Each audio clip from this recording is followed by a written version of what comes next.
Asia মহাদেশে ভারত পাকিস্তান সর্বাত্মক যুদ্ধের আশঙ্কা।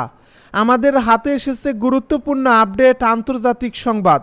শুরুতেই থাকছে পাক সেনাকে আটক করছে বিএসএফ, সীমান্তে তুমুল সংঘর্ষ। এবারে জানিয়ে দিব দক্ষিণ লেবাননে একাধিক ইসরায়েলি ড্রোন হামলা। আরও জানাবো পরমাণু আলোচনা নিয়ে খামেনির উপদেষ্টার কড়া বার্তা। এদিকে গাজায় সামরিক অভিযানের মাত্রা বৃদ্ধির পরিকল্পনা ইসরায়েলের। সব শেষে জানিয়ে দিব যুক্তরাষ্ট্রের কাছ থেকে সামরিক সরঞ্জাম কিনছে ভারত। এতক্ষণ শুনছিলেন আমাদের হাতে থাকা গুরুত্বপূর্ণ আপডেট আন্তর্জাতিক সংবাদের শিরোনাম, এবারে বিস্তারিত। তবে তার আগে অনুরোধ থাকবে ভিডিওটিতে একটি লাইক এবং কমেন্ট করে জানিয়ে দিন ভিডিও সম্পর্কে আপনার মূল্যবান মতামত। আরও জানিয়ে দিন ভিডিওটি কোথা থেকে দেখছেন বা কোন জেলা থেকে দেখছেন। পাক সেনাকে আটক করছে বিএসএফ, সীমান্তে তুমুল গোলাগুলি। রাজস্থান সীমান্ত থেকে শনিবার ভারতীয় সীমান্তরক্ষী বাহিনী পাকিস্তান সেনাবাহিনীর এক সদস্যকে আটক করছে। এনডিটিভির প্রতিবেদনে বলা হয়েছে, আন্তর্জাতিক সীমান্ত লঙ্ঘন করায় পাক রেঞ্জার্সের ওই সদস্যকে আটক করা হয়েছে। তবে পাক রেঞ্জার্সের ওই সদস্যের পরিচয় প্রকাশ করা হয়নি। বর্তমানে তাকে বিএসএফের রাজস্থান ফ্রন্টিয়ারের হেফাজতে রাখা হয়েছে। এর আগে গত 23 এপ্রিল পাঞ্জাবের ফিরোজপুর সীমান্তে দায়িত্ব পালন করার সময় পাকিস্তানের সেনাবাহিনীর হাতে আটক হন বিএসএফের 24 নম্বর ব্যাটালিয়নের কনস্টেবল পূর্ণম। ভারতীয় সংবাদ মাধ্যমগুলো দাবি করছে, ভুল করে পাকিস্তান সীমান্ত অতিক্রম করে একটি গাছের তলায় বিশ্রাম নেওয়ার সময় পাক রেঞ্জার্স পূর্ণমকে আটক করে। ধারণা করা হচ্ছে পাল্টা পদক্ষেপ হিসেবে পাক রেঞ্জার্সের একজনকে আটক করল বিএসএফ। এনডিটিভির এক প্রতিবেদনে বলা হয়েছে, রেঞ্জার্সের এক সদস্যকে আটক করার পর পাকিস্তান সেনাবাহিনীর ঘাঁটি থেকে নিয়ন্ত্রণ রেখা বরাবর ছোট অস্ত্র থেকে উস্কানিমূলক গুলি ছুড়ছে পাক বাহিনী। এ নিয়ে টানা 10 দিনের মতো পাকিস্তান ও ভারতের সেনাবাহিনীর মধ্যে পাল্টা গুলি বিনিময় হলো।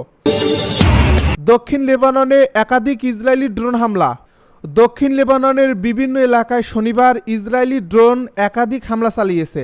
স্থানীয় সংবাদ মাধ্যমের বরাত দিয়ে আল মায়াদিন জানিয়েছে, তুলুসা শহরের উপকণ্ঠে একটি ড্রোন হামলা চালানো হয়। আরেকটি হামলা হয় কাবরিখা শহরে। এছাড়া মার কাবার কাছে একাধিক গ্রেনেড ফেলা হয়, খবর সাফাক নিউজের। তবে এখন পর্যন্ত এই হামলাগুলোর ফলে কোনো হতাহতের খবর পাওয়া যায়নি। ইসরায়েলি সেনাবাহিনী এখনও এ বিষয়ে আনুষ্ঠানিক কোনো বিবৃতি দেয়নি। উল্লেখ্য, 2023 সালের 8 অক্টোবর গাজায় যুদ্ধ শুরুর সমান্তরালে ইসরায়েল লেবাননে সামরিক অভিযান শুরু করে। পরবর্তীতে 2024 সালের 23 সেপ্টেম্বর তা পূর্ণাঙ্গ যুদ্ধে রূপ নেয়। লেবাননের সরকারি পরিসংখ্যান অনুযায়ী এ যুদ্ধে এখন পর্যন্ত 4115 জন নিহত ও 16,909 জন আহত হয়েছেন, যাদের বেশিরভাগই নারী ও শিশু। এছাড়া অন্তত 14 লাখ মানুষ তাদের বাড়িঘর ছেড়ে পালাতে বাধ্য হয়েছেন। পরমাণু আলোচনা নিয়ে খামেনির উপদেষ্টার কড়া বার্তা। ইরানের সর্বোচ্চ নেতা আয়াতুল্লাহ আলী খামেনির উপদেষ্টা ও দেশটির প্রভাবশালী রাজনৈতিক নেতা আলী লারিজানি বলেছেন, যে আলোচনা ইরানের স্বার্থ রক্ষা করে না তা অবান্তর ও অপ্রয়োজনীয়। শনিবার তেহরানের শাহেদ বিশ্ববিদ্যালয়ে একটি সাংস্কৃতিক অনুষ্ঠানে বক্তব্য রাখতে গিয়ে লারিজানি বলেন, যুক্তরাষ্ট্রের সঙ্গে আলোচনার বিষয়টি বাস্তব নির্ভর হওয়া উচিত। শুধু আলোচনা করলেই লাভ হয় না, আলোচনার ফলাফলই আসল বিষয়। তিনি ব্যাখ্যা করেন, আলোচনায় বসা কিংবা বসা না থাকা এটি নিজে কোনো মূল্য বহন করে না। মূল মূল্য হলো আলোচনার মাধ্যমে জাতীয় স্বার্থ আদায় হওয়া। যদি আলোচনা সে লক্ষ্য পূরণে ব্যর্থ হয় তাহলে তা চালিয়ে যাওয়ার কোনো যৌক্তিকতা নেই। পারমাণবিক আলোচনার প্রসঙ্গে তিনি বলেন, যদি এ ধরনের আলোচনা সমস্যার সমাধানে সহায়ক হয় তাহলে তা চালানো উচিত, কিন্তু যদি ফলপ্রসূ না হয় তবে তা বন্ধ করা শ্রেয়। তিনি আরও বলেন, আলোচনার সময় ও পরিবেশ পর্যালোচনা করে যৌক্তিক সিদ্ধান্ত নেওয়া শ্রেয়। সরাসরি আলোচনা গ্রহণ ও প্রত্যাখ্যান করার আগে বাস্তবতা বিশ্লেষণ জরুরি। যুক্তরাষ্ট্র ও পশ্চিমা দেশগুলোর চাপ ও নিষেধাজ্ঞার কঠোর সমালোচনা করে লারিজানি বলেন, ইরান কখনোই বিশ্ব শক্তির কাছে মাথা নত করেনি, আর এ কারণেই পশ্চিমারা নিষেধাজ্ঞা ও চাপ দিয়ে ইরানকে নতুজানু করতে চায়। যুক্তরাষ্ট্র ও ইরানের মধ্যে চতুর্থ দফার পরোক্ষ আলোচনা 3 মে হওয়ার কথা থাকলেও তা স্থগিত করা হয়েছে। এর আগে ওমানির মধ্যস্থতায় 12, 19 ও 26 এপ্রিল মাস্কাট ও রোমে ইরান যুক্তরাষ্ট্র 3 দফা পরোক্ষ বৈঠক করছে। আলোচনার মূল লক্ষ্য ছিল ইরানের পারমাণবিক কর্মসূচি নিয়ে একটি সমঝোতা এবং তেহরানের উপর থেকে নিষেধাজ্ঞা প্রত্যাহার করা। গাজায় সামরিক অভিযানের মাত্রা বৃদ্ধির পরিকল্পনা ইসরায়েলের। গাজায় সামরিক অভিযানের মাত্রা বৃদ্ধি করতে যাচ্ছে ইসরায়েল। এ সংক্রান্ত পরিকল্পনা ইসরায়েলি নিরাপত্তা ক্যাবিনেটে অনুমোদিত হয়েছে বলে শুক্রবার দেশটির সংবাদ মাধ্যমে দাবি করা হয়। এদিকে ইসরায়েলের বিমান হামলায় একদিনে 43 জন নিহত হয়েছে। এর পাশাপাশি অনাহারে শিশু মৃত্যুর হার বাড়ছে।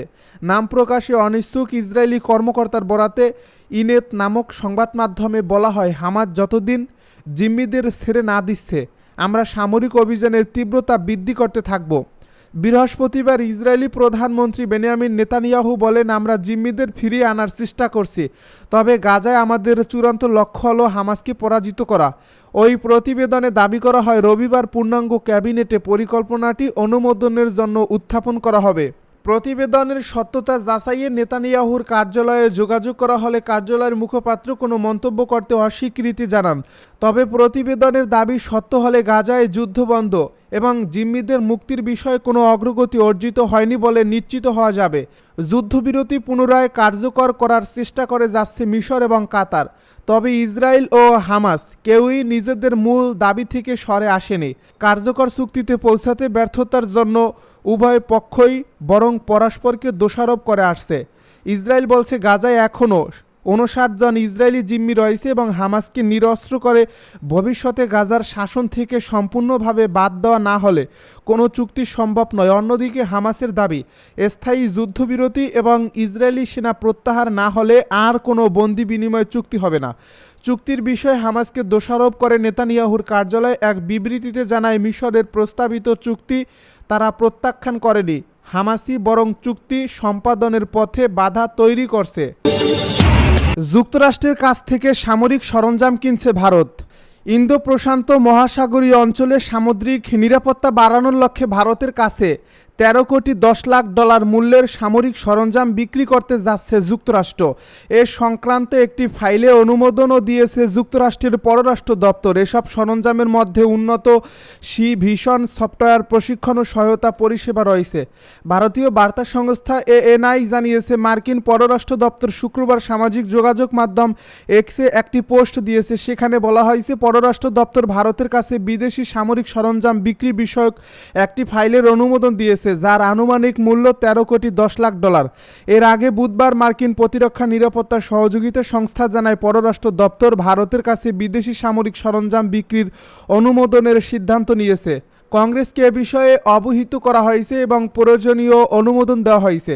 প্রতিরক্ষা নিরাপত্তা সহযোগিতা সংস্থা আরও বলেছে, প্রস্তাবিত বিক্রয় যুক্তরাষ্ট্রের বৈদেশিক নীতি এবং জাতীয় নিরাপত্তার লক্ষ্যগুলোকে সমর্থন করবে।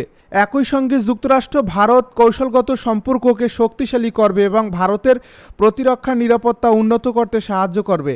এতে ইন্দো প্রশান্ত মহাসাগরীয় অঞ্চলে রাজনৈতিক স্থিতিশীলতা, শান্তি ও অর্থনৈতিক অগ্রগতি ত্বরান্বিত করবে। এদিকে মার্কিন পররাষ্ট্র দপ্তর এক বিবৃতিতে বলেছে, এসব সামরিক সরঞ্জাম ভারতের জন্য তার সমুদ্র সীমায় বর্তমান ও ভবিষ্যৎ হুমকি মোকাবিলার জন্য সহায়ক হবে। ভারতের নৌবাহিনীর সচেতনতা, বিশ্লেষণ ক্ষমতা এবং কৌশলগত অবস্থান আরও শক্তিশালী করার ক্ষেত্রেও ভূমিকা রাখতে পারবে সি ভিশন সফটওয়্যার। নিজেদের সামরিক বহরে সি ভিশন এবং এর আনুষঙ্গিক উপকরণকে যুক্ত করতে ভারতকে কোনো সমস্যা পোহাতে হবে না এবং এই সফটওয়্যার দক্ষিণ এশিয়ার মৌলিক সামরিক ভারসাম্যের ক্ষেত্রে কোনো পরিবর্তন ঘটাবে না।